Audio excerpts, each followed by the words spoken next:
The scale for measuring hydrogen ion concentration, where hydrogen ion concentration can be measured, that scale is known as pH scale.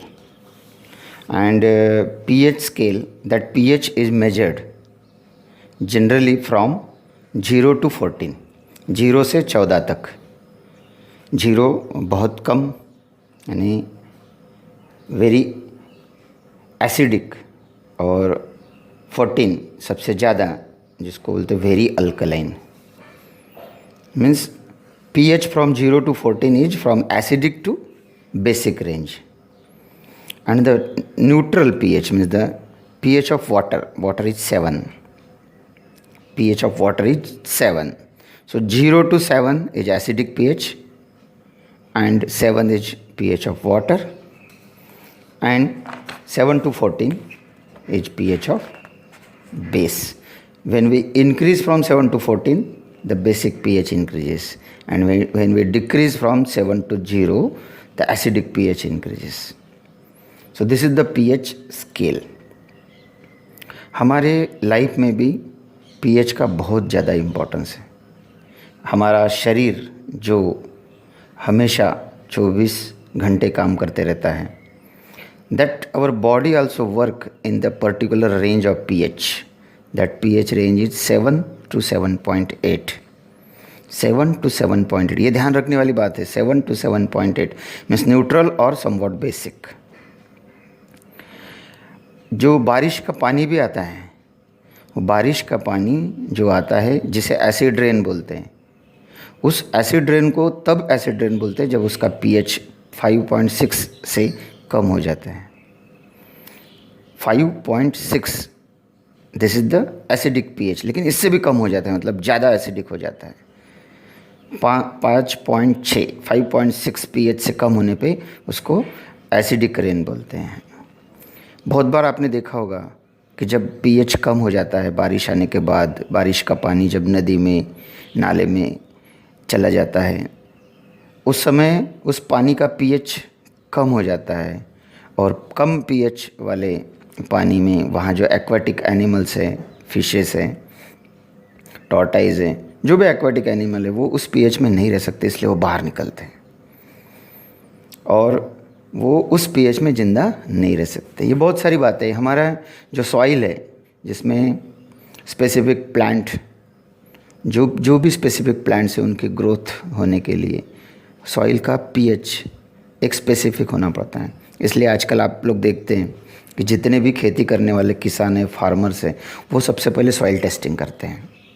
Soil testing करके ही वो अंदाज़ा लगाते हैं कि इस soil में किस प्रकार का हमें यानी किस प्रकार का अनाज उगाना है. तो सॉइल का pH भी बहुत ज़्यादा इम्पोर्टेंट है. उसके बाद हमारे डाइजेस्टिव सिस्टम में आपने देखा होगा, बहुत बार ऐसा होता है कि स्टमक में इरिटेशन होता है, स्टमक में पेन होता है, और एसिडिटी जैसा लगता है. हम लोग बोलते हैं ना acidity. What is the acidity? Actually our stomach is producing hydrochloric acid that helps for digestion. But if indigestion is there or empty stomach is there, due to that indigestion the stomach produce more acid.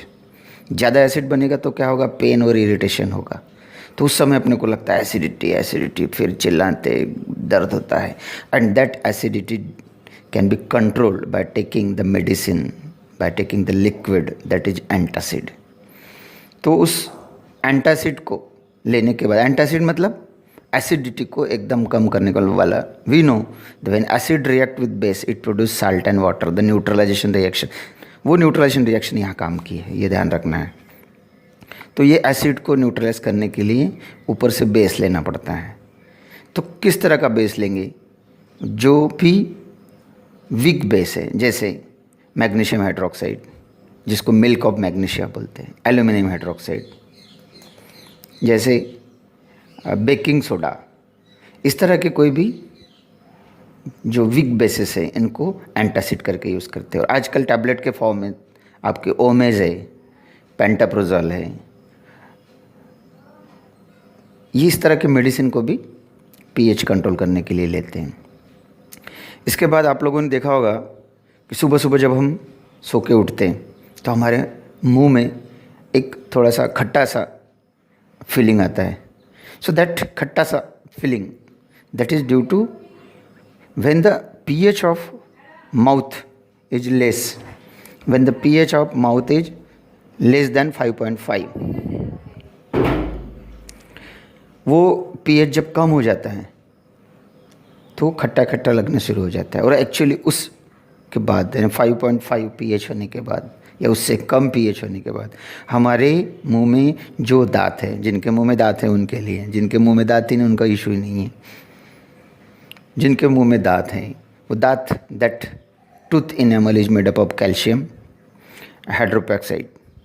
और वो जो calcium के बने हुए हैं, calcium phosphate, वो जो hard portion होता है वो भी धीरे धीरे कोरोड होना शुरू, डिजॉल्व तो नहीं होता लेकिन धीरे धीरे कोरोड होना शुरू हो जाता है जैसे ही pH 5.5 के नीचे हो जाता है.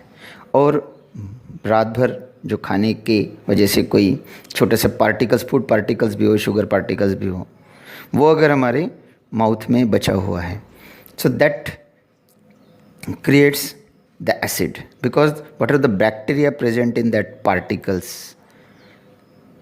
that disintegrate, degrade and that increase the pH of our mouth.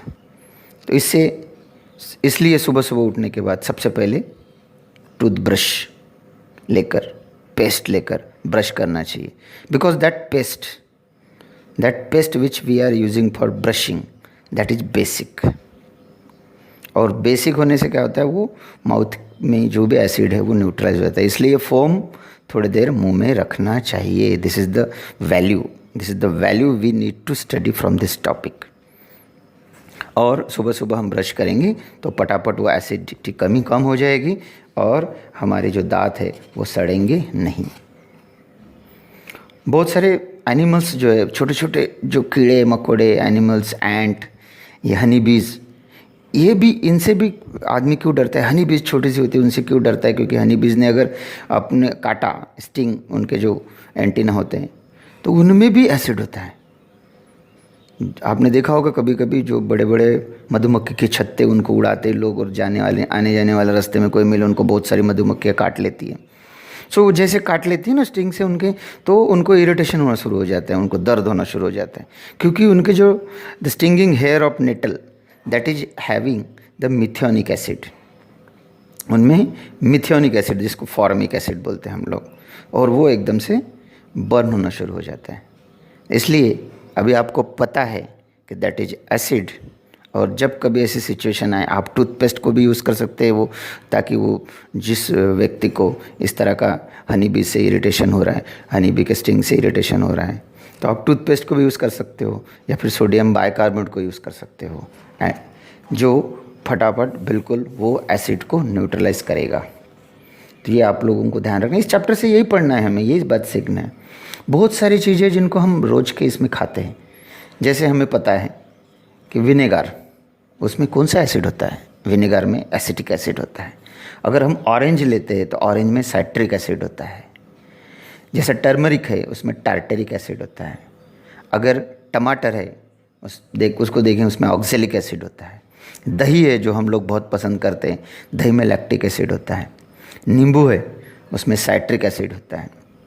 ये हमको ध्यान रखना है, ये भूलना ही नहीं है हमको, क्योंकि इसके बिना अपना काम नहीं चलने वाला है. Today we are going to see about some important compounds and the preparation of that compounds. ये बहुत ज़रूरी है और 10th में ये आना ही चाहिए. इनका प्रिपरेशन भी आना चाहिए, इनके यूजेस भी आने चाहिए. इसके पहले जो हमने देखा वो पीएच के बारे में था. मतलब ये जो वीडियो है ना, ये जो वीडियो है आज का, ये सिर्फ पढ़ाई के लिए काम का नहीं है, ये हमारे डेली लाइफ के लिए भी काम का है. ये आपको ध्यान रखना है. Okay, so let us see first sodium hydroxide. We know that the solution of sodium hydroxide in water means aqueous solution of sodium hydroxide. This is known as common salt. This sodium hydroxide and water, this solution is known as brine. इसको बोलते हैं brine. So from brine, the sodium hydroxide is prepared. It's a simple reaction. We know that NaCl. This sodium comes from sodium hydroxide, Cl comes from HCl, that is neutralisation reaction, बहुत बार हम लोगों ने देखा भी। ये NaOH बनता है, बहुत इजी है। उसके बाद ब्लीचिंग पाउडर, ये एक टॉपिक है। ब्लीचिंग पाउडर, बहुत बार ब्लीचिंग पाउडर का यूज करते हैं पानी में, पानी को डिसइंफेक्ट करने के लिए। जर्म्स अगर पानी में है तो कुएं में भी डालते हैं। अगर कहीं घर में बाथरूम में इधर उधर कोई जगह गंदगी है या टेरेस पर भी है तो वहां पर भी ब्लीचिंग पाउडर डालते हैं। ये वाला ब्लीचिंग पाउडर जिसको कॉटन इंडस्ट्री में उसको ब्लीच करने के लिए भी यूज करते हैं, ब्लीचिंग एजेंट करके यूज करते हैं, ऑक्सीडाइजिंग एजेंट करके भी यूज करते हैं क्योंकि इसमें ऑक्सीजन है। So these are the uses of bleaching. So how this bleaching powder is prepared? This bleaching powder is prepared from calcium hydroxide. इसको बोलते हैं क्विकलाइन। So calcium hydroxide से ये बना है। Simply when the calcium hydroxide is allowed to react with the chlorine, you get the bleaching powder. CaO, CaO and Cl2. So the formula is bleaching. The formula of bleaching powder is CaO, Cl2. Don't forget. Then next one is baking soda. This baking soda again prepared from NaCl. NaCl is the head. NaCl is the head for the preparation. इसमें देखो NaCl के बिना बाकी के जितने भी compounds है वो नहीं बनते, तो NaCl is the head। लेकिन ये बेकिंग सोडा जो है इस पोर्शन में आपको क्वेश्चन लगाना है। इसमें क्वेश्चन कैसे आता है, बेकिंग सोडा बनाने के लिए क्या क्या मटेरियल यूज की, ऐसा क्वेश्चन आता है। So what are the material required to prepare baking soda, ऐसा क्वेश्चन आता है आपको। सीबीएसई में बहुत बार आया हुआ है। So what are the material required to prepare baking soda, चार के नाम लिखते आना चाहिए। Sodium chloride, water, carbon dioxide and ammonium. So when this is allowed to react with each other, we get the ammonium chloride, this is salt, and sodium bicarbonate. This is sodium bicarbonate. Sodium bicarbonate. So this sodium bicarbonate, when added with some edible acid, that is used as a baking soda. But baking soda maximum contains the sodium bicarbonate. When this baking soda is heated, अगर baking soda को गर्म करते heat करते तो क्या होता है कि बेकिंग सोडा में से पानी इवेपोरेट हो जाता है और कार्बन डाइऑक्साइड निकल जाता है। You are getting the sodium carbonate. Baking soda को हीट करने से वाटर मॉलिक्यूल्स निकल जाते हैं, कार्बन डाइऑक्साइड निकल जाएगा and we get sodium carbonate. So this sodium carbonate is used as a washing soda when it is having the 10 molecules of water of crystallisation. यानी sodium carbonate में अगर 10 molecule crystal बनते समय जो molecule inbuilt होते हैं, crystal बनते समय क्रिस्टलाइजेशन होते समय जो वाटर के मोलिक्यूल उसमें होते हैं, that is the water of crystallisation. तो सोडियम कार्बोनेट में अगर 10 मोलिक्यूल स्टोर के, so we are getting the washing soda. The formula of washing soda is this is the formula of washing soda. ऐसा नहीं sodium carbonate लिख दिया छोड़ दिया, ऐसा नहीं। The formula of washing soda, बहुत बार गलत करते हैं बच्चे, वॉशिंग सोडा पूछते हैं Na2CO3 लिख के छोड़ देते हैं, नहीं करने का ऐसा।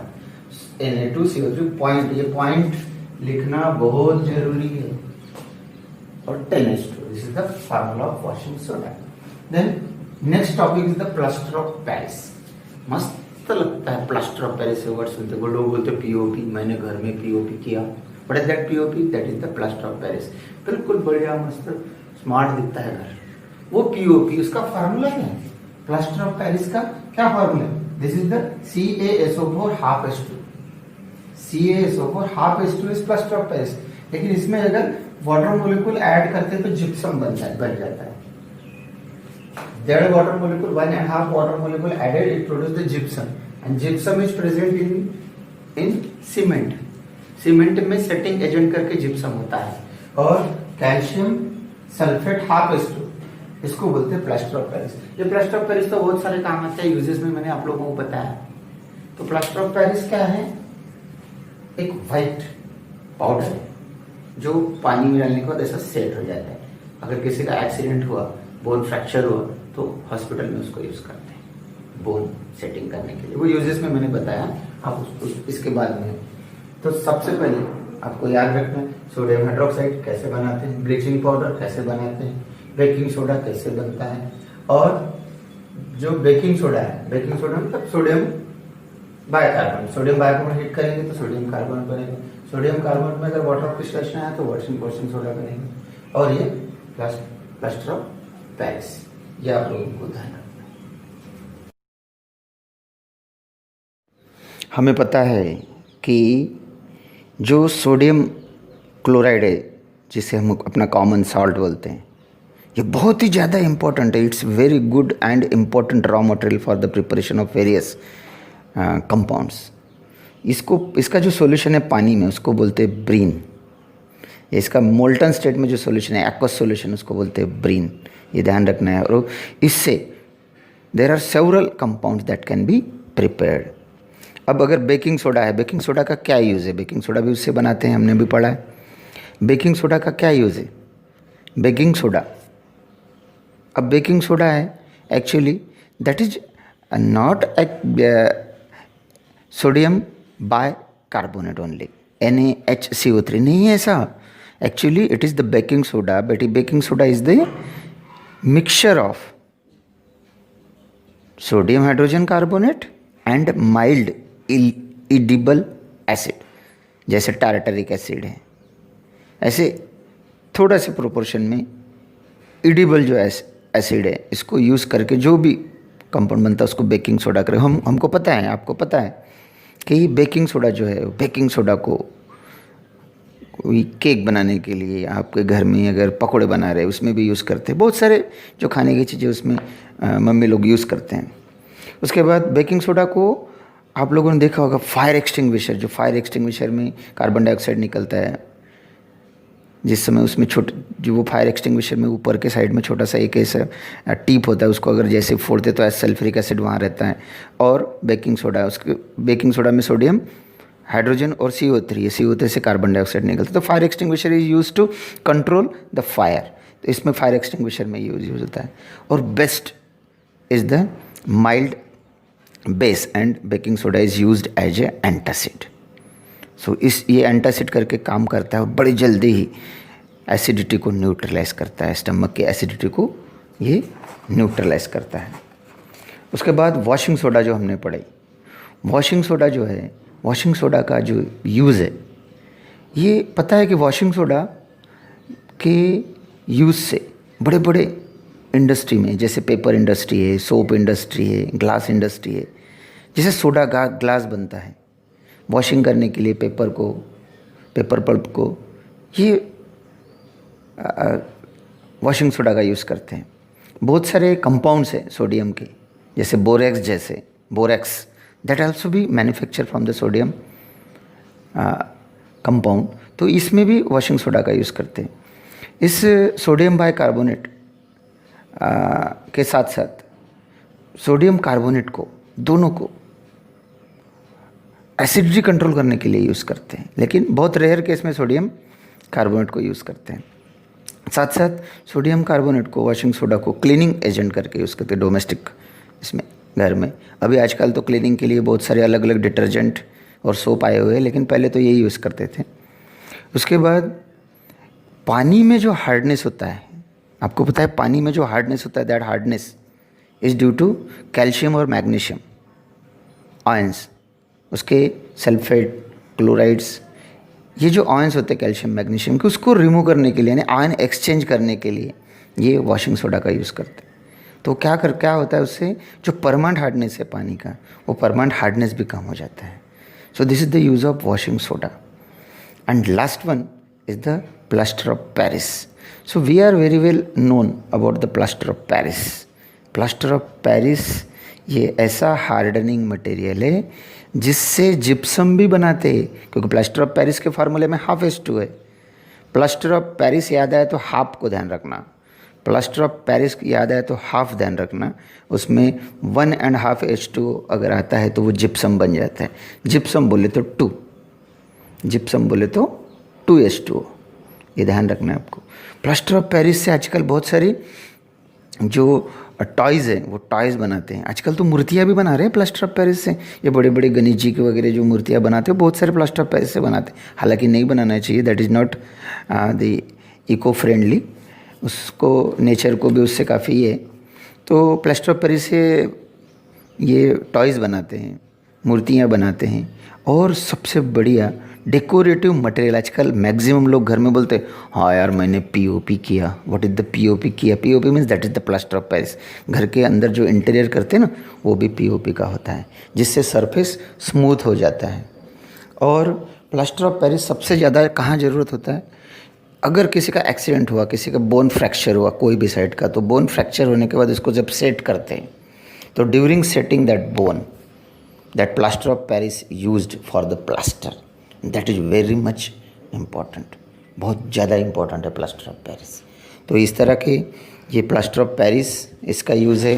वॉशिंग सोडा का यूज़ हो गया और बेकिंग सोडा का यूज़ हो गया। और यहाँ पर ये चैप्टर ख़त्म हो जाता है और आप लोगों को बहुत ही अच्छी तरह से ये समझ में आएगा, ऐसे मैं आशा करता हूँ, और आप लोग बहुत अच्छा करेंगे। Thank you.